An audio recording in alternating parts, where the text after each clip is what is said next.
Hello friends, आप सभी का स्वागत है हमारे इस चैनल इट्स अभिषेक में। ये हम लेकर आए हैं best 300 current affairs for any exam like SSC, railway NTPC, group D, यानी 2020 में होने वाले किसी भी एग्ज़ाम के लिए ये महत्वपूर्ण करंट अफेयर्स का सीरीज है। और इसे हम 300 करंट अफेयर्स को महत्वपूर्ण रूप से करेंगे, जिसमें से ये पहला सेट है और 25-25 का सेट के लेकर के हम 300 तक क्वेश्चन को सॉल्व करेंगे। ठीक है, और इसको आप ध्यान से पढ़ें ताकि आपके आने वाले एग्ज़ाम में ये काम आ सके। क्विक रिवीजन के लिए बहुत ही अच्छा है। ठीक है, तो आते हैं पहले प्रश्न पे। पहला प्रश्न है, पोषण अभियान समग्र कार्यान्वयन में पहला स्थान किस राज्य का है? तो पहला स्थान है आंध्र प्रदेश का। तो पोषण के क्षेत्र में आंध्र प्रदेश काफ़ी आगे है। अगला प्रश्न है, लेट मी से इट नाउ पुस्तक के लेखक कौन है? लेट मी से इट नाउ पुस्तक के लेखक कौन है? तो यह है राकेश माड़िया। राकेश माड़िया जी ने लेट मी से इट नाउ पुस्तक लिखी है। अगला प्रश्न है, यशस्विनी योजना का संबंध किस राज्य केंद्र शासित प्रदेश से है? तो यशस्विनी योजना का संबंध गोवा से है। किस राज्य से है? गोवा। आपको पता होगा कि गोवा भारत का सबसे छोटा राज्य है और यहाँ के जो मुख्यमंत्री हैं वह है प्रमोद सावंत, और ये गोवा क्षेत्रफल में छोटा है और ये महाराष्ट्र और कर्नाटका के बीच में है। ठीक है, यहाँ पर कोंकणी भाषा बोली जाती है और यहाँ पे कोंकण क्षेत्र को कोंकण तट भी कहते हैं यहाँ पे। ठीक है, आते हैं अगले प्रश्न पे। अगला प्रश्न है, प्रधानमंत्री श्रम योगी मानधन योजना का संबंध शुभारंभ किस राज्य से हुआ, यानी किस जगह से हुआ है? श्रम योगी मानधन योजना का शुभारंभ किस राज्य से हुआ है, किस जगह से हुआ है? तो इसका आंसर है वस्त्राल। कहाँ से हुआ है? वस्त्राल से। अगला प्रश्न है, ओपेक 16 नया जासूसी उपग्रह किस देश द्वारा प्रक्षेपित किया गया है? एक जासूसी उपग्रह है ये ओपेक 16, और ये किस देश द्वारा प्रक्षेपित किया गया है? तो ये है इजराइल द्वारा। आपको पता हो इजराइल और भारत की बहुत अच्छी मित्रता है और इजराइल से हम बंदूक भी खरीदते हैं बहुत सारा। और इजराइल में ही एक स्ट्रीट था जिसका नाम बदल करके रविंद्रनाथ टैगोर स्ट्रीट कर दिया गया था। ठीक है, अब आते हैं अगले प्रश्न पे।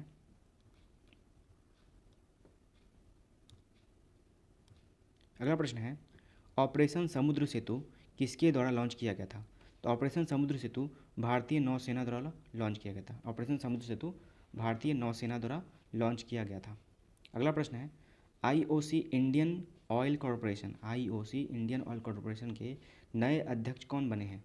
तो ये है श्रीकांत माधव वैद्य। ठीक है, कौन है? श्रीकांत माधव वैद्य।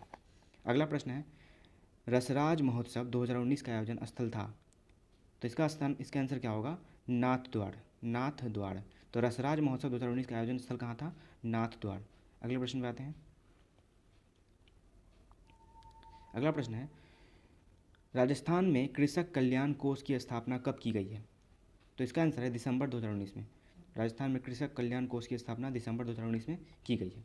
अगला प्रश्न है, सरकारी विद्यालयों में शनिवार को नो बैग डे, यानी कि चूँकि पढ़ाई में जो है काफ़ी बैग भारी हो जाता है और पढ़ाई लिखाई में बच्चों को काफ़ी वजन पड़ता है, इसलिए उसको देखते हुए एक नो बैग डे घोषित किया गया है। ऐसा करने वाला कौन सा राज्य है? राजस्थान। तो राजस्थान ने क्या किया है? नो बैग डे घोषित किया है एक दिन को। ठीक है, शनिवार को नो बैग डे घोषित किया है, यानी इस दिन बच्चे स्कूल में बैग लेकर नहीं जाएंगे। ठीक है, और राजस्थान सरकार ने ही एक बस सेवा शुरू की थी। ठीक है, और राजस्थान सरकार ने ही महीने के पहले दिन गाड़ी नहीं चलाने यानी गाड़ी को प्रतिबंधित किया था। ठीक है, अगला प्रश्न है, प्रधानमंत्री वय वंदना योजना का संबंध है वरिष्ठ नागरिकों से। किसका संबंध है? वरिष्ठ नागरिकों, यानी जो उम्र दराज होते हैं, जो जिनकी उम्र ज़्यादा होती है, उनसे ये संबंधित योजना है। ठीक है, अब आते हैं अगले प्रश्न पे। वन नेशन वन कार्ड का संबंध किस क्षेत्र से है? One nation one card. तो one nation one card ration card संबंधित है, यानी कि जन वितरण प्रणाली से, पीडीपी यानी पब्लिक डिस्ट्रीब्यूशन सिस्टम से संबंधित है। अगला है, पॉल्यूशन टैक्स लागू करने वाला विश्व का पहला शहर कौन सा है? तो पॉल्यूशन टैक्स लागू करने वाला विश्व का पहला शहर है लंदन, यानी कौन है? लंदन। पॉल्यूशन टैक्स लागू किया है इसने। ठीक है, यूएस ओपन 2020 महिला एकल खिताब की विजेता कौन है? यूएस ओपन, तो इसमें बहुत सारे जो खेल होते हैं, जिसमें कि यूएस ओपन है, विम्बलडन ओपन है, फिर अमेरिकन ओपन होता है। ठीक है, ये यूएस ओपन यही हुआ। ऑस्ट्रेलियन ओपन होता है, उसी में एक यूएस ओपन होता है। तो यूएस ओपन में महिला एकल खिताब जीतने वाली कौन बनी है? तो ये नाओमी ओसाका। कौन है? Naomi Osaka. अगला प्रश्न देखते हैं।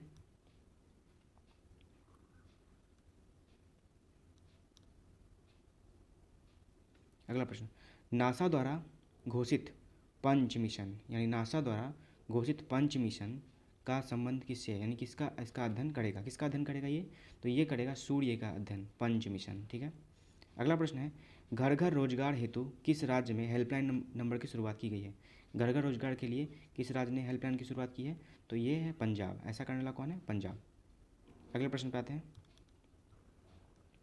अगला प्रश्न है, नोट्स ऑफ ए ड्रीम पुस्तक के लेखक कौन है, तो नोट्स ऑफ ए ड्रीम पुस्तक के लेखक हैं कृष्णा त्रिलोक, त्रिलोक, त्रिलोक। ठीक है। अगला प्रश्न है, परमाणु ऊर्जा संयंत्र शुरू करने वाला पहला अरब देश कौन है, तो परमाणु ऊर्जा संयंत्र को शुरू करने वाला पहला अरब देश कौन है, यानी कि जो जैसे कि यूनाइटेड अरब अमीराट्स, फिर जैसे दुबई, कुवैत, ये सब अरब देश होते हैं। ठीक है। तो इनमें से किसने परमाणु ऊर्जा संयंत्र की शुरुआत की है, तो वो है संयुक्त अरब अमीरात। ठीक है। ये बीपीएससी में क्वेश्चन आया था।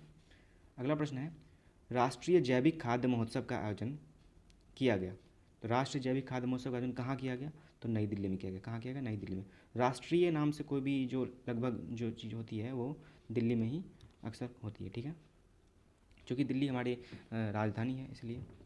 अगला है, क्लीन प्लेट अभियान किस देश ने शुरू किया है, तो क्लीन प्लेट अभियान किस देश ने शुरू किया है, 3, यानी कि चाइना ने शुरू किया। ठीक है।